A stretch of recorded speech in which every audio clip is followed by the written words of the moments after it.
found our place on the branch of an old gum tree.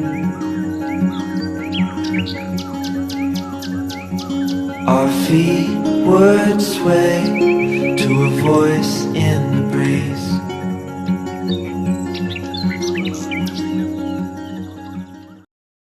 Assalamualaikum warahmatullahi wabarakatuh. Salam sejahtera bagi kita semua. Selamat datang dalam video presentasi analisis kelayakan usaha tani cabai P4S Eno Hikari Ika Maja.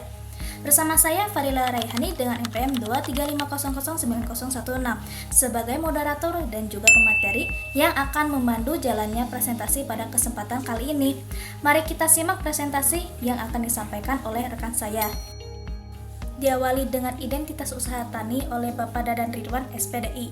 Nomor HP-nya bisa kalian lihat ya. Alamatnya Gunung Ranji RT 04 RW 14, Kelurahan Kersamana, Kecamatan Kawalo, Kota Tasikmalaya. Jenis kelaminnya laki-laki, umur beliau saat ini 34 tahun.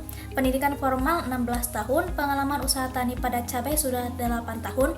Luas lahan usaha tani pada cabai saat ini 0,5 hektar, serta jumlah tanggungannya 1 orang. Bapak Dadan merupakan ketua P4S Eno Hikari Ika Maja yang berawal dari kelompok Taruna Tani Jejaka Tandang, berdiri pada tahun 2013.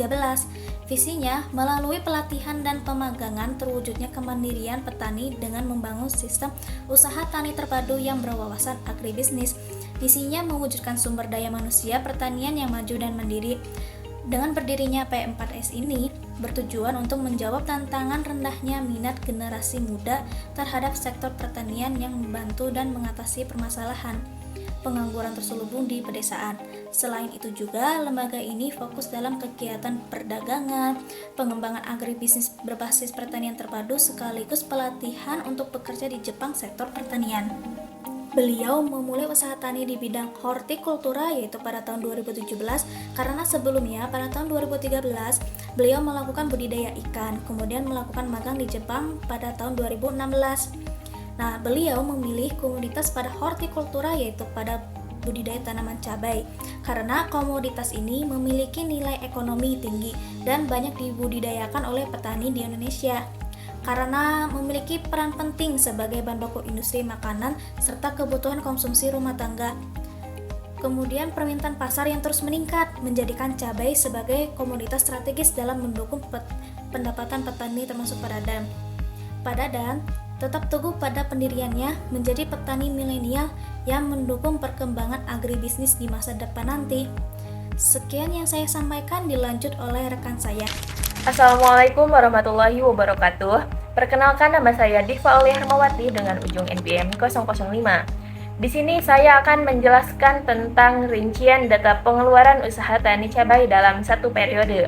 Nah, dapat diketahui bahwa dalam satu periode atau 8 bulan, cabai melakukan 20 kali pemanenan, yang dalam satu kali panennya sekitar 100 kg atau dengan penyusutan panennya itu sekitar 8% menjadi 80 kg.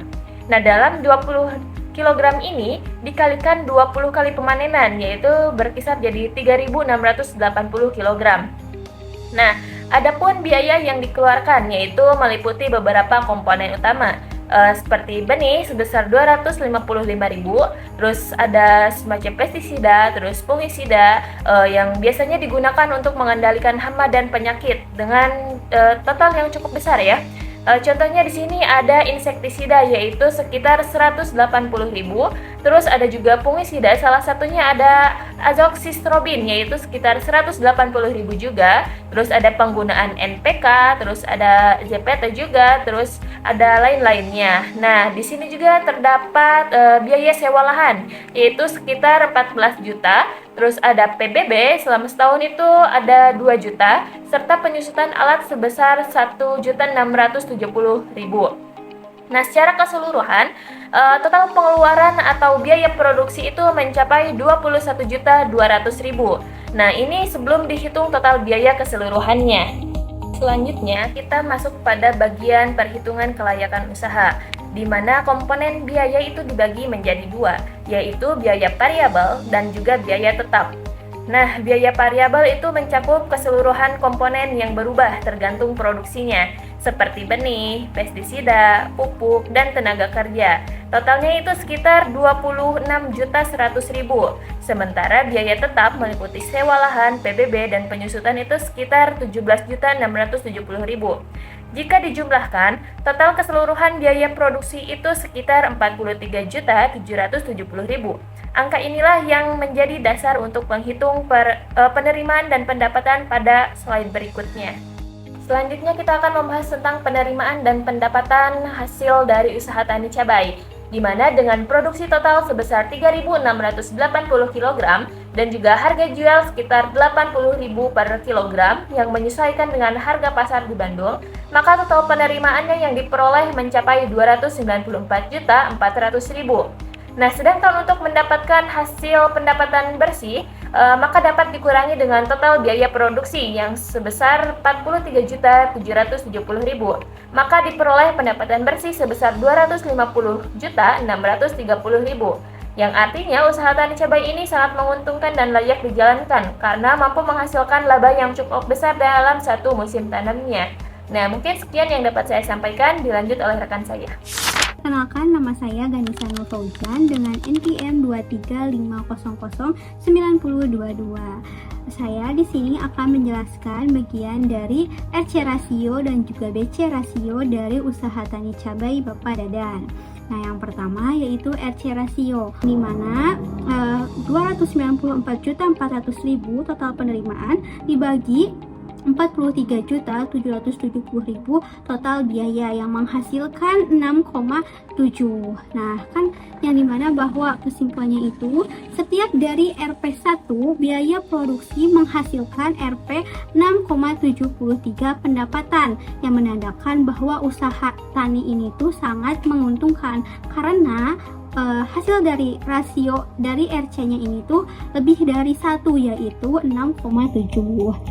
Nah, kemudian ada BC yang kedua. Nah, menghasilkan BC rasionya yaitu 5,7. Nah, bahwa setiap RP1 biaya yang dikeluarkan memberi keuntungan RP 5,73, menandakan usaha tani cabai ini tuh sangat layak. Kenapa? Karena BC rasionya itu lebih dari 1, yaitu 5,7. Baik, sekian dari saya dan akan dilanjutkan oleh rekan saya. Oke, sebelumnya perkenalkan, nama saya Saila Oktaviani Putri dengan NPM 235009021. Di sini saya akan menjelaskan tentang BEP dan rentabilitas. Yang pertama itu BEP. Nah, BEP atau Big Event Point atau titik impas adalah analisis keuangan yang menunjukkan titik di mana total pendapatannya sama dengan total biaya yang dikeluarkan sehingga perusahaan tidak mengalami kerugian ataupun keuntungan.